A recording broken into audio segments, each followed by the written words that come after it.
وأحسن منك لم تر قط عيني وأجمل منك لم تلد النساء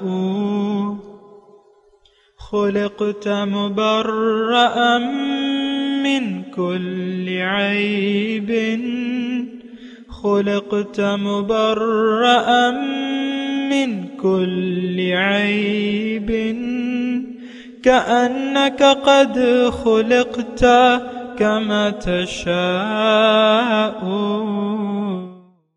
كتاب أنزلناه إليك مبارك ليدبروا آياته وليتذكر أولو الألباب. یہ کتاب برکت والی ہے جسے ہم نے آپ کی طرف نازل فرمایا ہے تاکہ دانش مند لوگ اس کی آیتوں میں غور و فکر کریں اور نصیحت حاصل کریں. اللہم صلی علی سیدنا محمد وعلی آل سیدنا محمد بعدد کل ذرۃ مئۃ الف الف مرۃ.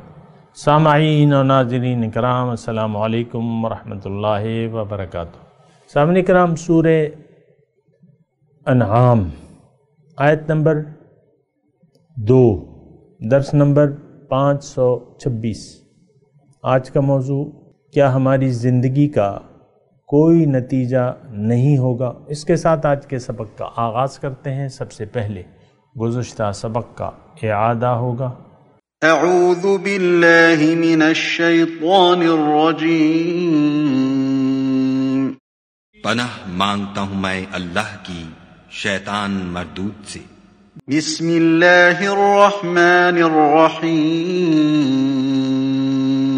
شروع اللہ کے نام سے جو بڑا مہربان نہایت رحم والا ہے. الحمد للہ الذی خلق السماوات والارض وجعل الظلمات والنور ثم الذین کفروا بربهم یعدلون. ہر طرح کی تعریف خدا ہی کو سزاوار ہے جس نے آسمانوں اور زمین کو پیدا کیا اور اندھیرا اور روشنی بنائی، پھر بھی کافر اور چیزوں کو خدا کے برابر ٹھہراتے ہیں. سامعین کرام، سورہ انعام آیت نمبر 2. هو الذی خلقکم من طین ثم قضى اجلہ.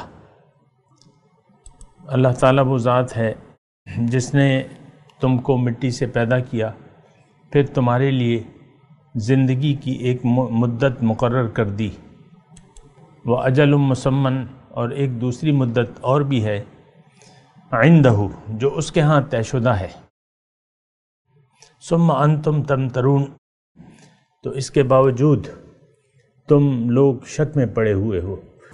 سامعین کرام، سورہ انعام ہے اور توحید اور شرک کے مضامین ہے، اور جو کچھ ابھی تک ہم نے پڑھا ہے اس کا خلاصہ میں تھوڑا سا آپ کو بیان کر دوں کہ انسان کی کامیابی جو ہے وہ توحید کا اقرار کرنے اور توحید کے مطابق زندگی گزارنے میں ہے، اور اس کی تباہی اور ناکامی اس میں ہے کہ یہ من چاہی زندگی گزارے اور اللہ کی ہدایت کو نظر انداز کر کے زندگی گزارے، اس میں اس کی تباہی ہے. اس 2 جملے جو میں نے آپ کو ادا کیے، اس تمام صورتحال میں آپ آج اپنے معاشرے کو دیکھ لیں، ان لوگوں کو دیکھ لیں کہ یہ لوگ کیسے زندگی گزار رہے ہیں. تو ظاہر ہے کہ ہم لوگ اللہ کی ہدایت کو نظر انداز کر کے زندگی گزار رہے ہیں، اور قرآن کی روح سے ایسے لوگ سب سے بڑے گمراہ اللہ تعالیٰ نے انہیں کہا ہے. وہ آیت میں پڑھ دیتا ہوں، وَمَنْ أَضَلُّ مِمَّنِ اتَّبَعَ هَوَاهُ بِغَيْرِ هُدًى مِّنَ اللَّهِ. اور کون ہے زیادہ گمراہ اس شخص سے، یعنی وہ شخص سب سے زیادہ گمراہ ہے جو اللہ کی ہدایات کو نظر انداز کر کے اپنی مرضی سے زندگی گزار رہا ہے. دیکھیں، اس بات کو میں آپ سے گزارش کر رہا ہوں کہ اس بات کو معمولی نہ سمجھے. قرآن کی روح سے مرضی سے جس نے زندگی گزاری، اللہ کی ہدایت کو نظر انداز کر کے وہ راہ مستقیم سے بھٹک گیا اور گمراہ ہو گیا. اور اگر وہ توبہ کیے بغیر اسی طرز کے مطابق زندگی گزارتے ہوئے دنیا سے چلا جائے تو اس کا کوئی نیک عمل اس کے کام نہیں آئے گا. یہ بات نوٹ کر لیں. بس یہ مختصر بات ہے، میں آپ کو اور کیا کہوں. بہرحال آج کی جو آیت ہے، اور یہ میں نے آپ کو شروع میں بتا دیا تھا کہ اللہ تعالیٰ نے یعنی سورہ انعام جو ہے وہ توحید کے زیادہ تر توحید کے مضامین پر مشتمل ہے، اور اس میں اللہ تعالیٰ ہر ذہن کو مخاطب کر رہے ہیں اور ہمیں سوچنے کی دعوت دے رہے ہیں. اور آج کی جو آیت ہے هو الذی خلقکم من طین ثم قضی اجلا، اس میں جو پہلا حصہ ہے، اس آیت کا پہلا حصہ ہے، تو اس میں یہ ہے کہ انسان کو اللہ تعالیٰ اپنی اوقات یاد دلا رہے کہ تم اپنی ظاہر کو دیکھ لو، یہ کس چیز سے پیدا ہو رہی ہے. ابتدا اس کی مٹی تھی اور اب بھی اسی کی یعنی جو تسلسل ہے وہ مٹی سے ہے. انسان اس وقت بھی مٹی، بنیادی چیز جو ہے مٹی ہے. تو آپ دیکھ لیں یعنی مٹی کا تذکرہ ہو رہا ہے نا کہ ہماری زندگی کی بنیاد یعنی جو نظام چل رہا ہے اس کی بنیاد جو ہے مٹی ہے. تمام غلے اجناس جو آپ کھاتے ہیں یا آپ کے حیوانات کھاتے ہیں تو وہ سارے جو ہے اس کی یعنی ابتدا جو ہے مٹی سے ہے. پھل، سبزیاں، چارہ، یہ سب یہ مٹی سے پیدا ہوتا ہے. یعنی مٹی ان کو اگاتی ہے، ان چیزوں کو مٹی اگاتی ہے. پھر وہی مٹی کھا کے ہمارے مویشی وغیرہ مٹی کھا کے زندگی گزارتے رہتے ہیں. ہمارا لباس کا تعلق مٹی سے ہے. ہمارے رہنے جو مکان ہے اس کا تعلق مٹی سے ہے، زمین سے ہے. اور ہمارا کھانا جو ہے وہ بھی مٹی سے ہے. لباس، کھانا پینا، یہ سب جو ہے مٹی اس کی بنیادی چیز ہے. تو اب دیکھیں یہ سوچنے کی بات ہے. اس طریقے سے ہم سوچتے نہیں ہیں ویسے کہ بھئی یعنی ہماری حقیقت کیا ہے. انسان اپنی حقیقت کو بھول کے زندگی گزارتا ہے، اپنی ظاہری حقیقت کو بھی یہ بھلا دیتا ہے، اور جو باطنی اس کی حقیقت ہے وہ بھی یہ بھلا کے زندگی گزارتا ہے. یہاں تو ظاہری بات ہو رہی ہے. خلقکم والذی خلقکم من طین، اللہ تعالیٰ وہ ذات ہے جس نے تمہیں پیدا کیا ہے مٹی سے. اب ہماری جو یعنی بنیاد ہے، جو یعنی انسان کی ابتدا، وہ ایک پانی کی ایک بوند بنتی ہے، لیکن وہ کہاں سے بنتی ہے؟ اور وہ خلاصہ ہے، جوہر ہے، یعنی خون کا ایک جوہر ہے. اور آپ دیکھ لیں ایک پھٹکی کی صورت میں وہ ماں کے پیٹ میں وہ نطفہ قرار پاتا ہے، ایک پھٹکی بن جاتا ہے. مضغہ اسے کہتے ہیں، گوشت کا ایک لوتھڑا. تو ظاہر ہے کہ وہی ہوتا ہے، خون ہی ہوتا ہے. خون جم جاتا ہے، اس سے پھر آگے مسئلہ چلتا ہے. تو آپ دیکھ لیں اپنی حقیقت کو کہ آپ کی حقیقت کیا ہے، اور آپ کا پہنچنا بالآخر مٹی میں ہی ہے. یعنی انسان جو ہے مٹی سے بنا ہے، مٹی کھا رہا ہے، اور یہ مٹی میں واپس چلا جائے گا. اب اس میں دوسری بات جو ہے هو الذی خلقکم من طین ثم قضی اجلا، پھر اس کے لیے اللہ تعالیٰ نے ایک معین وقت متعین کیا ہے.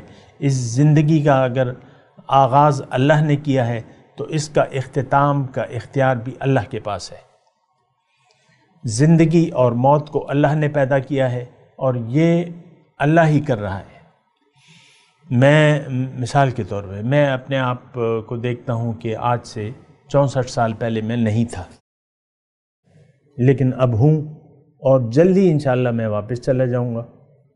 میرا ایک معین وقت ہے، یعنی رب سے ملاقات کا ایک وَأَجَلٌ مُّسَمَّى، ایک اور وقت ہے. اور اس وقت کیا ہوگا؟ جو اللہ کا وعدہ ہے، اس وقت یہ ہوگا کہ اللہ تعالیٰ ہمیں دوبارہ زندہ کرے گا، اور پھر موت نہیں ہوگی. وہ زندگی مسلسل ہوگی اور اس کا کوئی اختتام نہیں ہے۔ اس زندگی کا اختتام تو ہے، لیکن اس زندگی کا اختتام نہیں ہے۔ اب بات یہ ہے، اس یعنی ان 2 نمبر آیت میں سارا مضمون اس کے اندر پوشیدہ جو ہے وہ یہ ہے کہ اللہ تعالیٰ ہمیں یہ بتا رہا ہے کہ دیکھو تم نہیں تھے، میں نے تمہیں ایک خاص مقصد کے لیے پیدا کیا، اس مقصد کے لیے تم نے جد و جہد کرنی ہے، اور پھر اس کے بعد ایک تھوڑا سا عرصہ ہے، پھر تمہیں میں واپس بلا لوں گا، لیکن اس کے بعد میں تمہیں دوبارہ اٹھاؤں گا اور ایک نئی زندگی تمہیں میں عطا کروں گا، اور وہاں وَفِي الْآخِرَةِ عَذَابٌ شَدِيدٌ وَمَغْفِرَةٌ مِّنَ اللَّهِ، آخرت میں یا تو عذاب شدید ہوگا یا بخشش ہوگی رب کی طرف سے۔ اور یہ بات بھی نوٹ کر لیں کہ سامعین کرام کہ جو ہماری دوبارہ اصل زندگی شروع ہوگی تو اس کا سارا انحصار اور دار و مدار اس آج کی موجودہ زندگی جو ہم گزار رہے ہیں اس پر ہوگا۔ اب یہ ہم نے سوچنا چاہیے۔ دیکھیں یہ اللہ تعالیٰ نے اس میں فرمایا ثم انتم تمترون، اس کے باوجود تم شک میں پڑے ہوئے ہو کہ نہ جانے حساب کتاب ہوگا یا کہ نہیں ہوگا، نہ جانے زندگی ہوگی کہ نہیں ہوگی۔ لیکن یہاں تو تمترون کا لفظ ہے، لیکن میں آپ کو کہتا ہوں کہ ہم لوگ شک میں نہیں ہیں مبتلا۔ ہمارا یقین ہے کہ دوبارہ زندگی نہیں ہے، دوبارہ جی اٹھنا نہیں ہے۔ ہم جس حساب سے زندگی گزار رہے ہیں نا، اس حساب سے ہمارا شک نہیں ہے بلکہ یقین ہے۔ ہمارے اعمال، ہم اپنی زبان یعنی جو زندگی گزار رہے ہیں، زبان حال سے ہم پکار کے کہہ رہے ہیں کہ اگر دنیا ہے تو بس یہی دنیا ہے، ان ہی الا حیاتنا الدنیا نموت و نحیا، یہی دنیا ہے،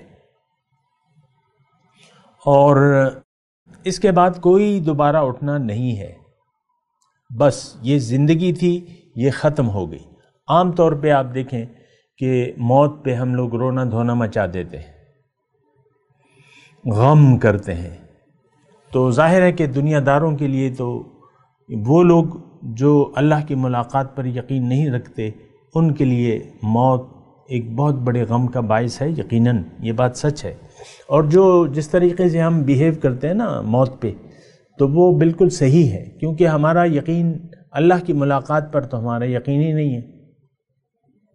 جبکہ موت کیا ہے حقیقت میں؟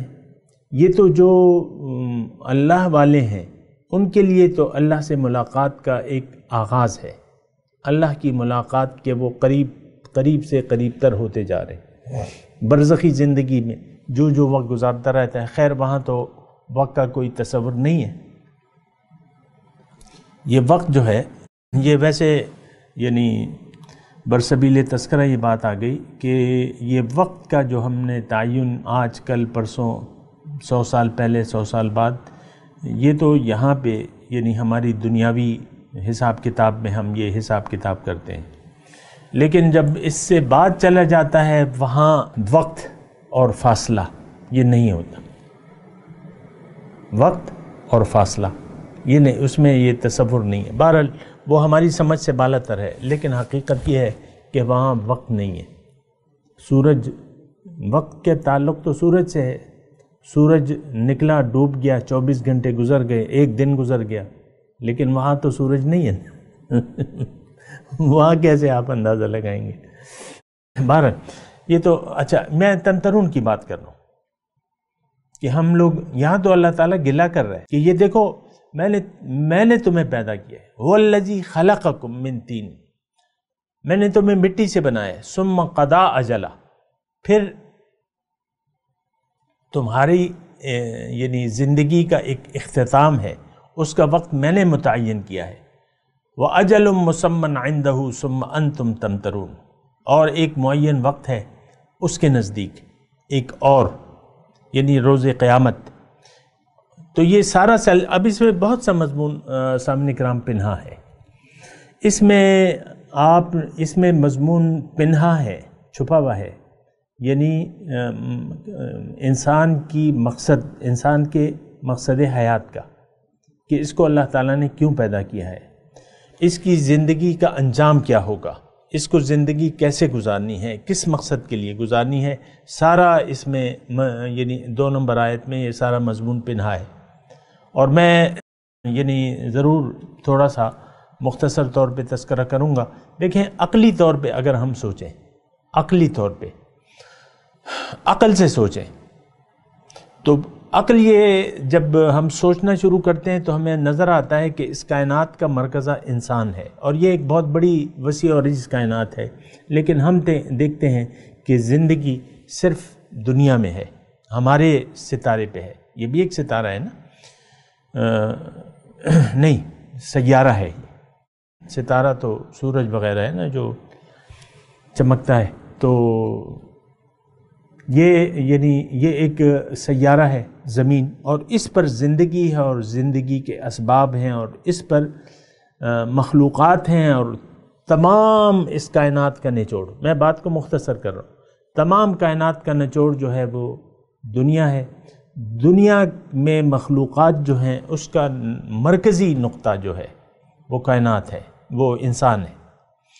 باقی تمام مخلوقات کو ہم دیکھتے ہیں کہ اللہ تعالیٰ نے ہر چیز بامقصد پیدا کی ہے ہمارے ارد گرد، جو بھی اس کے مقاصد ہیں، یا ہم جانتے یا نہیں جانتے وہ ایک الگ بات ہے، لیکن ہر چیز جو ہے اللہ تعالیٰ نے پیدا کی ہے، اس کا ایک مقصد ہے، اور بنیادی طور پہ ان تمام تخلیقات کا جو فائدہ ہے وہ انسان اٹھا رہا ہے۔ انسان کے لیے اللہ تعالیٰ نے یہ دنیا پیدا کی ہے، اور انسان اس دنیا سے فائدہ اٹھا رہا ہے۔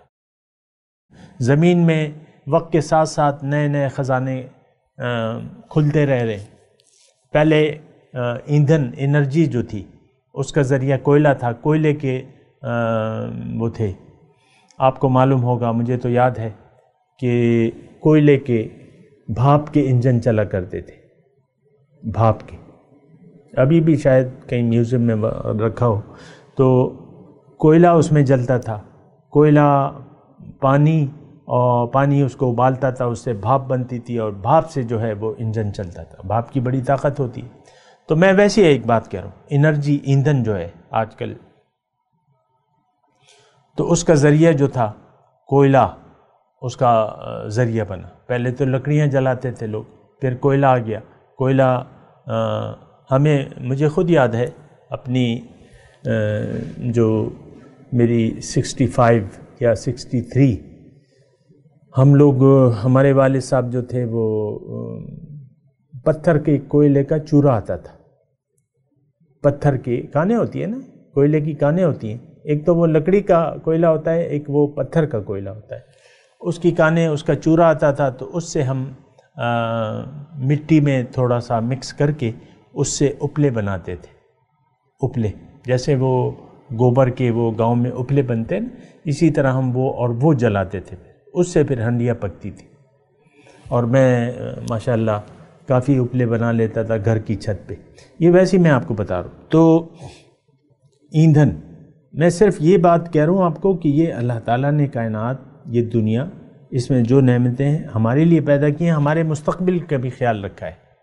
کوئلہ آیا، اس کے بعد جو ہے تیل نکل آیا۔ تیل، اب آپ دیکھ لیں، سارا آپ کا دار و مدار جو ہے وہ تیل پہ ہے۔ تمام دنیا میں یعنی جو توانائی ہے وہ تیل سے حاصل کی جاتی ہے۔ پھر اللہ تعالیٰ نے گیس کے خزانے ہمیں دے دیے۔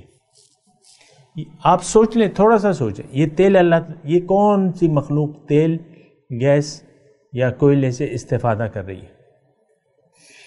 یہ ماربل، یہ گرینائٹ، یہ وغیرہ وغیرہ جو بھی ہیں، تو یہ زمین اپنے خزانے اگل رہی ہے۔ تو یہ یعنی کس نے پیدا کیے ہیں؟ ظاہر ہے اللہ نے۔ کس کے لیے؟ ظاہر ہے میرے لیے۔ اب دیکھیں، انسان کا، جو میں مختصر بات کر رہا ہوں، انسان کا ایک یعنی جو بنیادی ہے، جو اس تمام کائنات کا مرکزہ ہے اور اکیلا فائدہ اٹھانے والی ہے، تو اللہ تعالیٰ نے تمام مخلوقات کو، جو جملہ ہے وہ یہ ہے کہ تمام مخلوقات کو تو اللہ تعالیٰ نے ہمارے لیے بنایا ہے۔ آپ مجھے اپنی عقل سے بنائیں کہ ہمیں کس چیز کے لیے بنایا ہے۔ انسان کا مقصد حیات کوئی ذہن سے آپ کوئی سوچ سکتے ہیں، کوئی تعین کر سکتے ہیں؟ دنیا جہاں تک یعنی دنیا کا جہاں تک تعلق ہے، دنیا اور ما فیہا، یہ تو مقصد اس لیے نہیں ہے کہ یہ اگر ہم حاصل کر بھی لیں تو یہ رہ جائے گی۔ ما عندکم ینفد، جو تمہارے پاس ہے وہ خرچ ہو جائے گا، چلا جائے گا تم سے۔ وما عند اللہ باق، اور جو اللہ کے پاس ہے وہ باقی رہے گا۔ ہم تو پڑے ہوئے جو اللہ کے پاس نعمتیں ہیں اس سے تو ہم نے روگردانی اختیار کر لی ہے، اور جو ظاہر ہے اس کے ہم پیچھے پڑ رہے ہیں۔ آپ دیکھ لیں، ہائے دنیا، ہائے دنیا، ہائے پیسہ، ہائے عہدہ، ہائے یہ، ہائے وہ، ہائے میرا بیٹا، ہائے بیوی، ہائے شوہر، ہائے گھر، یہ ساری بس ہائے ہائے جو ہے، ہائے پکار جو ہے دنیا کی لگی ہوئی آپ کو۔ دیکھیں سوچنا چاہیے، یہاں تو اللہ تعالیٰ فرما رہا ہے کہ تم شک میں کیوں پڑے ہوئے ہو۔ دیکھیں یہ انسان مرکزی نقطہ ہے، اب اس کا مقصد کیا ہے یہ اللہ سے پوچھنا ہوگا۔ ہماری اتنی عقل نہیں ہے، لیکن عقل ہمیں یہ بتاتی ہے کہ دنیا مقصود نہیں ہو سکتی، کیونکہ دنیا اگر آپ کما بھی لیں، حسب منشا چلیں کما لیں، اگرچہ حسب منشا آپ کو نہیں ملے گی، لیکن بالآخر یہ آپ سے رہ جائے گی۔ وہ مقصد ہی کیا جو آپ سے رہ جائے، جو فوت ہو جائے۔ یہ اکثر میں آپ کو بتاتا ہوں نا، وہ مقصد ہی کیا۔ اب میڈیکل میں ایک بچہ 20-25 سال میں ایک بچے کی ڈگری ملتی ہے میڈیکل کی، ڈاکٹر بن جاتا ہے، لیکن اگر حکومت یہ فیصلہ کرے، مثال کے طور پہ عرض کر رہا ہوں کہ بھئی میڈیکل کی ڈگری ملے گی تو، لیکن صرف 1 سال تک وہ ڈگری کام کرے گی، پھر ختم ہو جائے گی 1 سال تک، اور زندگی ہماری ماشاءاللہ ہے یعنی عام طور پہ 70-80 سال جو ہے آپ لوگ جیتے ہو، ایوریج عمر 60-70-80 جو بھی ہے، تو 1 سال تک میڈیکل کی ڈگری چلے گی۔ اس کے بعد وہ ڈگری ریجیکٹ ہو جائے، آپ کو دوبارہ جو ہے وہ میڈیکل کا امتحان پاس کرنا ہوگا، اور وہ بھی 20 سال دوبارہ گزارنے ہوں گے آپ کو۔ مثال کے طور پہ 20 سال میں ڈگری ملتی ہے، حکومت یہ فیصلہ کر لے، یہ مثال ہے سمجھنے کے لیے، ویسے ایسے ہے نہیں کہ بھئی سال بس کارآمد ہوگی، پھر تم نے 20 سال دوبارہ محنت کرنی ہوگی اور دوبارہ تم نے پڑھنا ہوگا۔ تو آپ مجھے بتائیں کہ کیا یہ 1 سال کی ڈگری کے لیے کوئی 20 سال اپنے یعنی ضائع کرے گا؟ نہیں ضائع کرے گا۔ دنیا آپ نے کما بھی لی، بہت سی دنیا کما لی، لیکن آپ کو تو پتہ نہیں ہے نا، ہم تو پاگل پنتی میں زندگی گزار رہے ہیں۔ یہ موت کے وقت یہ ساری چیزیں آپ سے چھین لی جائیں گی، آپ ان سے چلے جائیں گے، نہ بیوی، نہ مال، نہ دولت، نہ اولاد، نہ عہدہ، کچھ بھی آپ کے ساتھ نہیں ہوگا۔ لَقَدْ جِئْتُمُونَا فُرَادَىٰ كَمَا خَلَقْنَاكُمْ أَوَّلَ مَرَّةٍ، آگے نا میرے پاس اکیلے، جس طرح میں نے تمہیں اکیلے پیدا کیا۔ اس وقت تو آپ کے پاس ہو سکتا ہے کچھ مال و دولت ہو، کوئی ظاہری عہدہ ہو سکتا ہے آپ وزیر ہوں، مشیر ہوں، آرمی چیف ہوں، جنرل صاحب ہوں یا چیف جسٹس ہوں، لیکن آپ جب قبر میں پہنچیں گے یہ سارے عہدے دھرے کے دھرے رہ جائیں گے۔ پھر تو حدیث کا جو مفہوم ہے کہ جب سب لوگ چلے جائیں گے تو فرشتے آئیں گے، اس کو دوبارہ اٹھا کے بٹھا دیں گے اور روح اس میں واپس ڈالیں گے اور اس کو اٹھا کے بٹھا دیں گے۔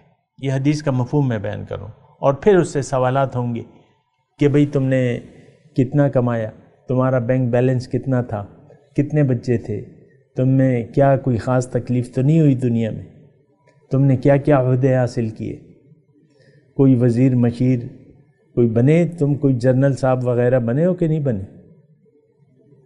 یہ سارے سوالات نہیں ہوں گے۔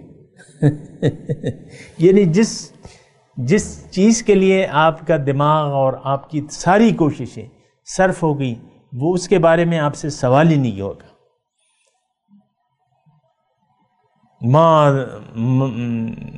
ما دینک، تمہارا دین، تم نے کیسے، کس کی مرضی سے زندگی گزاری،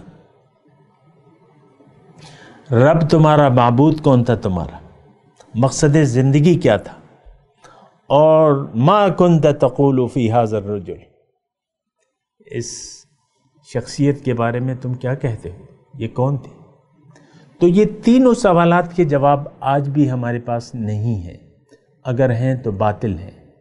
ہمارا دین اسلام نہیں ہے، ہمارا رب، ہمارا معبود اللہ نہیں ہے، رسول کو ہم قابل اطاعت نہیں سمجھتے۔ تو دیکھیں یہ یعنی خلاصہ کلام یہ ہے سامنے، یہ تمام جو ہم مضمون پڑھ رہے ہیں، ہو سکتا ہے اس پہ میں تھوڑی سی اور بھی بات کروں، اور لیکن آج کا جو مضمون ہے اس کا خلاصہ یہ ہے کہ آیت نمبر 2 میں اللہ تعالیٰ ہمیں ہماری حقیقت بتا رہا ہے کہ تمہیں میں نے مٹی سے پیدا کیا ہے ایک خاص مقصد کے لیے، اور تمہیں اتنا وقت دیا ہے۔ دیکھیں میں اس آیت کا تھوڑا سا تفصیلی جائزہ پیش کر رہا ہوں آپ کے سامنے۔ اے انسان، میں نے تمہیں مٹی سے پیدا کیا ہے، تھوڑی سی میں نے تمہیں زندگانی دی ہے، اس کے بعد تمہاری زندگی کا یعنی جو ایک معین مختصر وقت میں نے تمہیں دیا ہے، اور وہ وقت اتنا ہے، ما تذکر فیہ اولم نعمرکم ما تذکر فیہ من تذکر وجاءکم النذیر، کہ میں نے تمہیں اتنا وقت دیا ہے کہ تم سوچ اور سمجھ سے کام لے لو اور محنت کر لو اپنے مقصد کو حاصل کرنے کے لیے، اور تو اتنا وقت میں نے تمہیں دیا ہے، پھر اس کے بعد جو ہے تم میرے پاس واپس آ جاؤ گے، تمہاری روح کو میں نے ڈالا ہے، میں نے پھونکا ہے، اور تم پھر واپس میں تمہیں اپنے پاس بلا لوں گا، انا للہ و انا الیہ راجعون۔ تو پھر قبر کی زندگی میں بھی تم دنیا کی زندگی کے اثرات کو محسوس کرو گے، اثرات ہوں گے، جیسے حضور فرماتے ہیں کہ قبر جو ہے یا تو جنت کے باغیچوں سے ایک باغیچہ ہے یا دوزخ کے گڑھوں سے ایک گڑھا ہے۔ تو اللہ تعالیٰ اس آیت میں ہمیں فرما رہا ہے کہ دیکھو برزخی زندگی میں تو بھی تمہیں عذاب کا سامنا ہوگا جزوی طور پہ، لیکن جب ایک وقت جس کا علم میرے پاس ہے، اس وقت جو ہے تمہارے تمام اعمال کو لایا جائے گا، اس کو تولا جائے گا، اور پھر تمہیں ان اعمال کے مطابق سزا یا جزا ملے گی۔ تو یہ بات اللہ تعالیٰ اس آیت میں فرما رہا ہے کہ یہ بالکل حق بات ہے، ایسا ہی ہونا چاہیے۔ عقلی طور پہ بھی آپ سوچ لو، سمجھ لو، اور تم اپنی زندگی کو اس مقصد کے لیے کیوں نہیں گزارتے جس مقصد کے لیے میں نے تمہیں پیدا کیا ہے۔ اور یہ سارے حقائق جو ہیں تمہارے سامنے ہیں کہ تمہاری تخلیق میں نے مٹی سے کی ہے، اور تمہاری زندگی کا ایک وقت ہے، اور میں نے پیغمبر کے ذریعے تمہیں روز قیامت کا وعدہ بھی کیا ہے۔ اس کے باوجود، یہ تمام یقینی باتوں کے باوجود تم شک میں پڑے ہوئے ہو، اور تم نے اپنا رخ دنیا کی طرف کر لیا ہے، دنیا کو اپنا محبوب اور مقصود و مطلوب بنا لیا ہے۔ تو تم ایسا نہ کرو، ایسا نہیں کرنا چاہیے۔ یہ تمام آج کے مضمون کا تھوڑا سا خلاصہ تھا، اور اللہ تعالیٰ کی نے توفیق دی تو اس پہ میں مزید بھی تھوڑی سی بات کروں گا۔ میں ابھی تلاوت کرتا ہوں، میرے ساتھ دہرائیے۔ اعوذ باللہ من الشیطان الرجیم، بسم اللہ الرحمن الرحیم، هو الذی خلقکم من طین ثم قضى اجلا وَأَجَلٌ مُّسَمًّى عِندَهُ ثُمَّ أَنْتُمْ تَمْتَرُونَ۔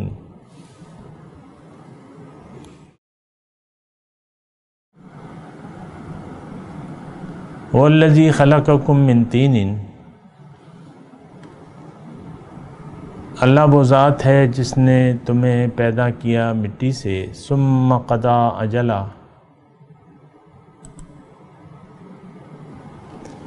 پھر تمہارے لیے زندگی کی ایک مدت مقرر کر دی، وَأَجَلٌ مُّسَمًّى عِندَهُ، اور ایک دوسری مدت اور بھی ہے جو اس کے ہاں طے شدہ ہے، ثُمَّ أَنْتُمْ تَمْتَرُونَ، مگر تم لوگ شک میں پڑے ہوئے ہو، یعنی باوجود اس کے کہ یہ سارے حقائق ہیں پھر بھی تم شک کر رہے ہو۔ اب ان آیت کی تلاوت اور ترجمہ۔ اعوذ باللہ من الشیطان الرجیم. پناہ مانگتا ہوں میں اللہ کی شیطان مردود سے. بسم اللہ الرحمن الرحیم. شروع اللہ کے نام سے جو بڑا مہربان نہایت رحم والا ہے. هو الذی خلقکم من طین ثم قضى أجلا وأجل مسمى عنده ثم أنتم تمترون. وہی تو ہے جس نے تم کو مٹی سے پیدا کیا، پھر مرنے کا ایک وقت مقرر کر دیا اور ایک مدت اس کے ہاں اور مقرر ہے، پھر بھی تم اے کافرو خدا کے بارے میں شک کرتے ہو. سامنے کرام، اس کے ساتھ آج کے درس کا وقت اختتام کو پہنچا. اگلے درس میں انشاءاللہ ملاقات ہوگی. وآخر دعوانا ان الحمدللہ رب العالمین. مولایا صلی وسلم دائما ابدا على حبیبک خیر الخلق کلہم.